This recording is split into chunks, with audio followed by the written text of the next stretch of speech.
সুখ পাখিরে পিঞ্জিরা তোর খুলে দিলে মাছ, বুঝলাম আমি সুখ সে তো নয় খাঁচায় পোষার কাজ। সুখকে আমরা 10 তলা বাড়িতে খুঁজি, সুখকে আমরা গাড়িতে খুঁজি, সুখকে আমরা অন্যায় অর্থ উপার্জনের মধ্যে খুঁজি।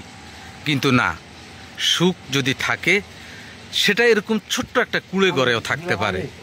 এই যে চাচা মিয়াকে দেখতে পাচ্ছেন, তিনি সরকারি একটা জায়গায় ছোট্ট একটা টঙ্কের ঘর উঠিয়ে তিনি তার পুরো পরিবার নিয়ে থাকেন।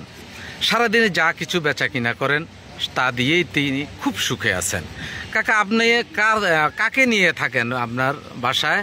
আমরা স্ত্রী, 2 মেয়ে আর পরিবার আর জামাই, নাতি নাতি আছে? নাতি আছে দুগা। মোট কয়জন? মোট কতজন? 8 জন নিয়ে উনি 10,000 টাকা ভাড়া দিয়ে উনি এই পরিবারে জীবনযাপন করতেছেন। দেখেন, অনেক শিক্ষিত মানুষও কিন্তু 5,000 টাকা ভাড়া দিতে পারে না। এখন উনি কেন পারছেন? উনি তার সকলকে একতাবদ্ধ রাখতে পেরেছেন। আর একতাই শক্তি, এটা আমরা যে ছোটবেলায় পড়েছি তার জ্বলন্ত প্রমাণ হলো এই কাকা।